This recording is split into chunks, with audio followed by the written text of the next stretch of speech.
नमस्कार। आज हम बात करेंगे पवन ऊर्जा की, लेकिन एक अलग अंदाज में। हम देखने वाले हैं कि जो तकनीक हम जानते हैं और जो तकनीक भविष्य की उम्मीद जगाती है, उनमें आखिर क्या फर्क है। तो चलिए सीधे एक सवाल से शुरू करते हैं। पवन ऊर्जा को हासिल करने के लिए सबसे अच्छी जगह कौन सी हो सकती है? जवाब शायद थोड़ा चौंकाने वाला मतलब जो जगह हमारे दिमाग में सबसे पहले आती है, हो सकता है वो सही जवाब न हो। चलिए इस सफर पे निकलते हैं और जानते हैं कि आखिर माजरा क्या है।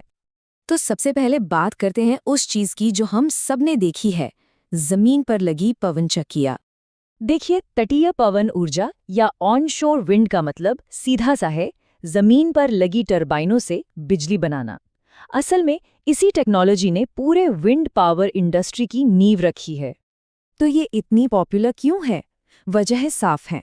एक तो ये टेक्नोलॉजी पूरी तरह से आजमाई हुई है। दूसरा, इसे लगाने और मेंटेन करने का खर्चा कम है। और हाँ, इसे हमारे मौजूदा पावर ग्रिड से जोड़ना भी काफी आसान रहता है। लेकिन हर चीज के फायदे हैं तो नुकसान भी होते हैं, है ना? पहली बात, इन पवन चक्कियों के लिए बहुत बहुत ज्यादा जमीन चाहिए। फिर ये दिखने में लैंडस्केप को बदल देती हैं और इनसे शोर भी काफी होता है। और सबसे जरूरी बात, जमीन पर क्या होता है? पहाड़, पेड़, बड़ी बड़ी इमारतें, ये सब हवा के रास्ते में आती हैं, जिससे हवा की रफ्तार और ताकत दोनों कम हो जाती हैं। और बस यहीं से कहानी में एक बहुत बड़ा ट्विस्ट आता है, क्योंकि दुनिया की सबसे तेज, सबसे ताकतवर और लगातार चलने वाली हवाएं जमीन पर मिलती ही नहीं हैं। तो फिर वो मिलती कहाँ हैं? इसके लिए हमें जमीन को छोड़कर समंदर की ओर देखना होगा। सोचिए जरा, खुले समंदर में दूर दूर तक कोई रुकावट नहीं, कोई पहाड़ नहीं, कोई इमारत नहीं। नतीजा, हवा बहुत तेज, एक जैसी रफ्तार से और पूरी ताकत से चलती है। और यही छिपी है पवन ऊर्जा की असली जबरदस्त ताकत, जिसे अभी तक पूरी तरह इस्तेमाल नहीं किया गया है। तो चलिए अब इन दोनों टेक्नोलॉजीज को आमने सामने रखकर देखते हैं। जमीन बनाम समंदर। देखते हैं कौन किस पर भारी पड़ता है। यहाँ देखिए, जमीन पर टरबाइन लगाना सस्ता पड़ता है, लेकिन समंदर में यही काम बहुत ज्यादा महंगा हो जाता है। जमीन वाली टरबाइनें साइज में छोटी होती हैं, जबकि समंदर वाली बहुत बड़ी। तो फिर इतना खर्चा क्यों?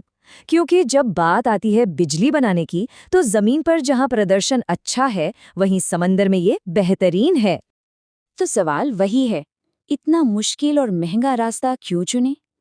खैर, इसका जवाब सिर्फ एक नंबर में छिपा है, एक बहुत ही जरूरी नंबर। और वो नंबर ये रहा। इसे कहते हैं कैपेसिटी फैक्टर।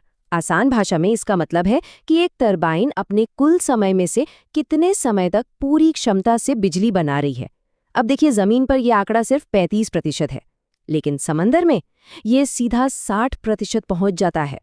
इसका मतलब साफ है, समंदर में लगी टरबाइन ज्यादा देर तक चलती हैं और कहीं ज्यादा बिजली पैदा करती हैं। तो इन सब बातों का भविष्य के लिए क्या मतलब है? पवन ऊर्जा का अगला कदम क्या होने वाला है? चलिए देखते हैं। जरा इस आंकड़े पर गौर कीजिए। अगले सिर्फ 5 सालों में दुनिया भर में 400 गीगावाट से भी ज्यादा नई पवन ऊर्जा क्षमता जोड़ी जानी है। ये इतनी बिजली है कि लाखों करोड़ों घरों को रोशन कर सकती है। इससे अंदाजा लगाया जा सकता है कि पवन ऊर्जा हमारे आने वाले कल के लिए कितनी ज्यादा जरूरी है। तो अंत में एक सवाल सबके लिए है, जैसे जैसे टेक्नोलॉजी और बेहतर होगी और सस्ती होगी, क्या खुले समंदर की बेहिसाब ताकत ही उसे हमारा सबसे बड़ा पावर प्लांट बना देगी?